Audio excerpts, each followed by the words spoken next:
নমস্কার, আপনাদের সঙ্গে রয়েছে মিডিয়া বা আপনারা দেখছেন ভয়েস 365 বাংলা। নিয়ে এসেছে কিছু গুরুত্বপূর্ণ খবর। সোনাপুর জুবিন ক্ষেত্রে কংগ্রেস নেত্রী প্রিয়াঙ্কা গান্ধী জুবিন ক্ষেত্রে পরিণত হলো আবেগিক কেন্দ্রস্থলে। উপস্থিত হলো কংগ্রেস নেত্রী প্রিয়াঙ্কা গান্ধী।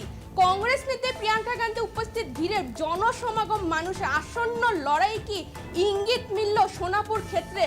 সোনাপুরে উপস্থিত হলো কংগ্রেস নেত্রী প্রিয়াঙ্কা গান্ধী জুবিন ক্ষেত্রে পরিণত হলো আবেগ কেন্দ্রস্থলে। উপস্থিত হলো কংগ্রেস নেত্রী প্রিয়াঙ্কা গান্ধী। আসন্ন লড়াই কি ইঙ্গিত মিলল সোনাপুর ক্ষেত্রে, এই বিষয়ে আপনাদের আরো দৃশ্যের সাহায্যে আমি দেখানোর চেষ্টা করছি। প্রিয়াঙ্কা গান্ধী সেই কাজ করলেন যা প্রধানমন্ত্রী নরেন্দ্র মোদী এবং গৃহমন্ত্রী অমিত শাহ করতে পারেনি। জুবিন এলাকার উদ্দেশ্যে পৌঁছে প্রিয়াঙ্কা গান্ধী জুবিন গার্গকে শ্রদ্ধা জানালেন। প্রিয়াঙ্কা গান্ধী স্পষ্ট জানালেন জুবিন গার্গ রাজনীতির চেয়েও অনেক উঁচু স্থানে রয়েছে। রাজনৈতিক বাইরেও মানুষের জন্য বড় বার্তা দিতে জুবিন গার্গের প্রতি শ্রদ্ধা, এই প্রিয়াঙ্কা গান্ধীর মূল বক্তব্য। প্রিয়াঙ্কা গান্ধী জুবিন গার্গের প্রতি শ্রদ্ধা জানাতে পৌঁছলেন জুবিন এলাকায়। তিনি স্পষ্ট জানালেন কিছু মানুষ রাজনীতির চেয়েও অনেক বড় এবং জুবিন গার্গ সেই উচ্চ স্থানে এক উদাহরণ। আসন্ন লড়াইয়ের আগে সোনাপুর কি হয়ে উঠলে শক্তি প্রদর্শনের মন্ত্র জনসমুদ্রে। এই বার্তা কি শুধু সমাবেশ নাকি ভোটের আগে বড় রাজনৈতিক ইঙ্গিত? কংগ্রেস নেত্রী প্রিয়াঙ্কা গান্ধী উপস্থিতি উত্তাল সোনাপুর। হাজারো মানুষের ঢোল যেন স্পষ্ট বার্তা দিচ্ছে রাজনৈতিক সমীকরণ কি তবে আদাল বদলাতে চেয়েছে প্রিয়াঙ্কা গান্ধী সেই কাজ করলেন যা প্রধানমন্ত্রী নরেন্দ্র মোদী এবং গৃহমন্ত্রী অমিত শাহ করতে পারেনি। জুবিন এলাকায় উদ্দেশ্যে পৌঁছে প্রিয়াঙ্কা গান্ধী জুবিন গার্গকে শ্রদ্ধা জানালেন। প্রিয়াঙ্কা গান্ধী স্পষ্টভাবে জানিয়ে দিলেন জুবিন গার্গ রাজনীতির চেয়ে অনেক উঁচু স্থানে রয়েছে। রাজনীতির বাইরেও মানুষের জন্য বড় বার্তা দিতে জুবিন গার্গের প্রতি শ্রদ্ধা, এটাই প্রিয়াঙ্কা গান্ধীর মূল বক্তব্য। এই মুহূর্তে আপনাদের বক্তব্যটি শোনানোর চেষ্টা করছি।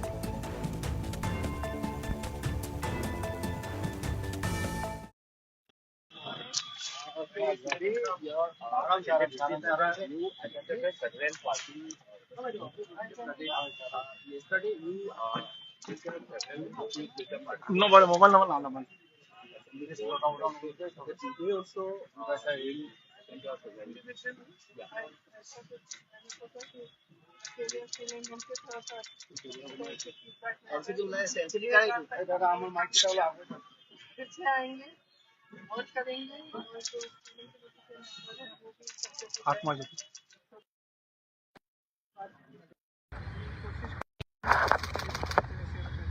कल आपने पीपुल्स चार्जशीट भी रिलीज किया है। हिमंत बिस्वा शर्मा ने असम गवर्नमेंट के खिलाफ बहुत सारे चार्जेस भी लगाए गए हैं, तो क्या कहना चाहेंगे? देखिए, वो कोई नई चीज़ें नहीं है, वो सब चीज़ें हैं जो पब्लिक जानती है और देख रही है। और पब्लिक थकी हुई है कि किस तरह से असम में जितनी भी असम की संपत्ति है, असम की जनता की संपत्ति है, वो बड़े बड़े उद्योगपतियों को, एक परिवार को दी जा रही है। तो मेरे ख्याल से जनता जानती है, तो हमने इसको जो यहाँ के हमारे नेता हैं उन्होंने इसको एक पैम्फलेट में सारा इकट्ठा करा है ताकि एक अच्छी तरह से देखें कि क्या क्या जुबिन का इमोशंस है, जुबिन का लोग बोल रहे हैं जुबिन को न्याय नहीं मिल रहा है।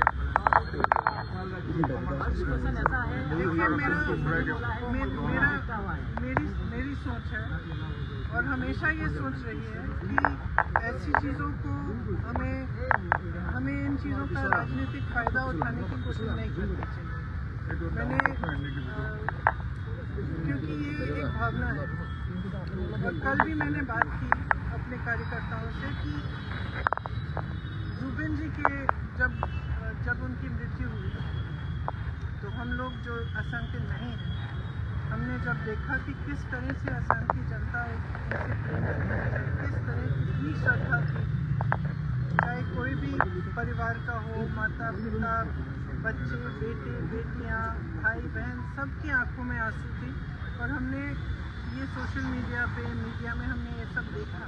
तो हम बाहर से जो देख रहे थे, हम समझने की कोशिश कर रहे थे कि क्या है ये भावना, ये इमोशन जिसकी वजह से जनता इस व्यक्ति से जुड़ी हुई है।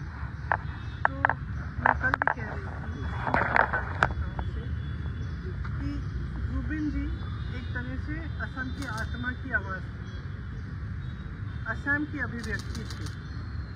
जो आस्ते आस्ते मेरे ख्याल से बहुत लोगों को ऐसा लग रहा है, जितने लोगों से मैं बात कर रही हूँ उनको ऐसा लग रहा है कि एक हमारा जो असम है, जिसके लिए मतलब जो एक एकता का असम था, एक सभ्य असम था, आज कल रोज़ रोज़ हिंसक बातें हैं, आक्रामक बातें हैं, ये हमारी सभ्यता नहीं है।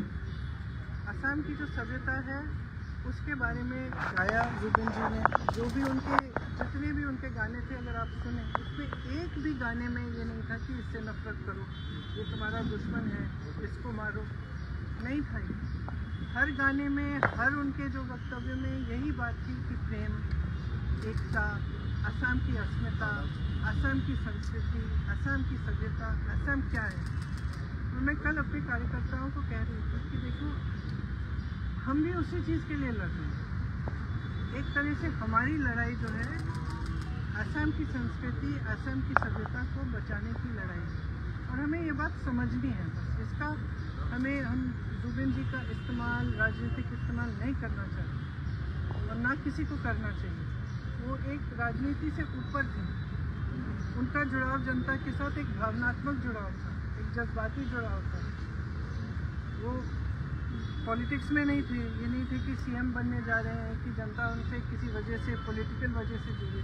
जनता इसलिए जुड़ी क्योंकि जनता के दिल में वही भावना थी जिसके बारे में जुबिन जी बात करते थे।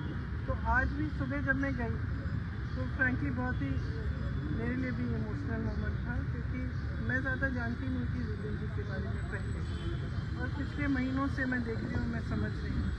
ये बस जब मैं वहाँ गई तो मैंने देखा कि किसी ने उनके लिए कुछ जो उनको पसंद था, लोग वहाँ पे 1 बजे रात तक आ रहे हैं, कोई अगरबत्ती जला रहा है, कोई किताब छोड़ रहा है उनके लिए, कोई फूल छोड़ रहा है। तो उसमें ये मतलब इस तरह के व्यक्ति जिनके साथ लोग अपनी भावना से, अपने दिल से जुड़ते हैं ना, बहुत कम होते हैं और बहुत ही ज़्यादा स्पेशल होते हैं। और ये हमेशा सबके दिलों में, अब हम सब जानते हैं उनके बारे में, देश भर जानता है, तो सबके दिलों में ये एक पवित्र जगह होनी चाहिए। इसका इस्तेमाल नहीं होना चाहिए, इसको किसी भी नकारात्मक सेंटिमेंट से जोड़ना नहीं चाहिए। इसकी अपनी जगह है, जनता के दिल में जगह है और उसका सब आदर करना चाहिए। इसीलिए मैं गई, पॉलिटिकल वजह से नहीं, मैं इसीलिए गई क्योंकि मैंने सोचा मैं पहली बार यहाँ आई हूँ उनकी मृत्यु के बाद, तो मुझे श्रद्धांजलि चुपचाप से अर्पित करनी चाहिए, तमाशा नहीं बनना चाहिए उसको। तो मेरी यही इच्छा थी। बीजेपी के बड़े बड़े लीडर आपके सामने है, लेकिन गौरव को लेकर वो असम सीएम ने जिस तरह से बयानबाजी दी है, लगा रहा है कि वो असम वो काम करके जहाँ पे राष्ट्रीय सुरक्षा का मामला सामने को लेकर। देखिए, जो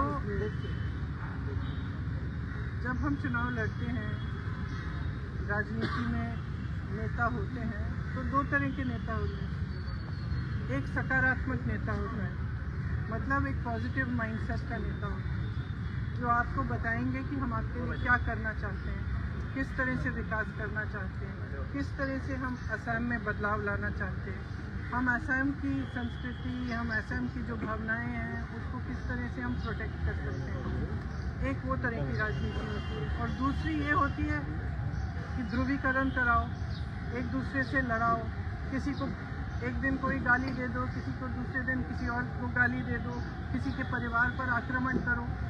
तो ये हमारी राजनीति ना हुई है कभी और ना कभी होगी। और जिस तरह से गौरव जी और उनके परिवार पर आक्रमण हो रहा है, एक तरह से मुझे लगता है कि भारतीय राजनीति में और प्रदेश असम की राजनीति में एक मिसाल होना चाहिए। ऐसी राजनीति गलत राजनीति, किसी के बच्चों पे, किसी की परिवार पर इस तरह से वार नहीं होना चाहिए, और ख़ास तौर से जब सारा गलत, सारा झूठ है। और मेरे ख्याल से असम की जनता जानती है इन पे वार हो क्यों रहा है। वार इसलिए हो रहा है क्योंकि इनसे वो घबरा रहे हैं, क्योंकि वो घबरा रहे हैं ये देख के कि ये जो है एक सभ्य इंसान है, ये एक सकारात्मक इंसान है, ये एक दूसरी तरह की राजनीति लाना चाहते हैं जो एक्चुअली सच्चाई में असम की असली भावना है। देखो, अगर असम की जनता की असली भावना ये नहीं होती तो वो जुबिन गर्ग जैसे व्यक्ति से नहीं जुड़ती। जुबिन गर्ग जी ने हमेशा एकता की बात की, हमेशा प्यार की बात की, प्रेम की बात की। तो ये तो कोई भावना होगी ना जनता के दिल में, तो मेरे ख्याल से जनता भी इसको देख के कुछ हद तक ठीक है सुन लेगी, लेकिन उनको किसी को ये पसंद नहीं आएगी ये बात कि इस तरह की गलत बातें किसी के बारे में की जाएगी। मैम राहुल गांधी जी आज सुल्तानपुर एमपी एमएलए कोर्ट में पेश हो रहे हैं, क्या अब ये उसी तरह की राजनीति का मिसाल है कि केस डालो, झूठे केस डालो, लोगों को प्रताड़ित करो।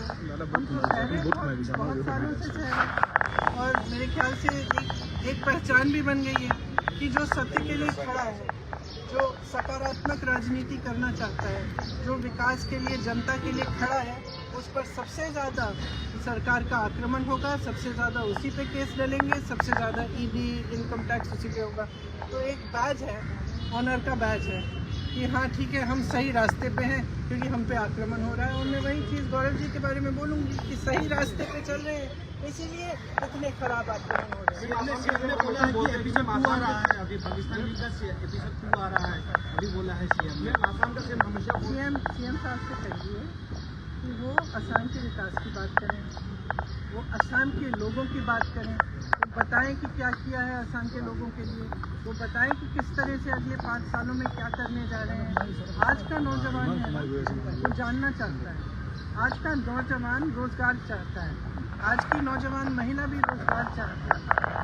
आज की जो जनता है वो इतनी आसानी से इन बातों में से नहीं फुसलाई जाएगी। और मैं तो यही कहूँगी असम की जनता से कि आप जागरूक बन जाओ, खास तौर से नौजवानों से। आप एक ऐसी राजनीति चुनो जो आपके लिए काम करके दिखाए, जो काम की बात करे, पॉजिटिव बात करे, आपकी जो भावनाएं हैं उसकी बात करे, आपके असम को, आपके प्रदेश को मजबूत कैसे बनाना है वो बात करें।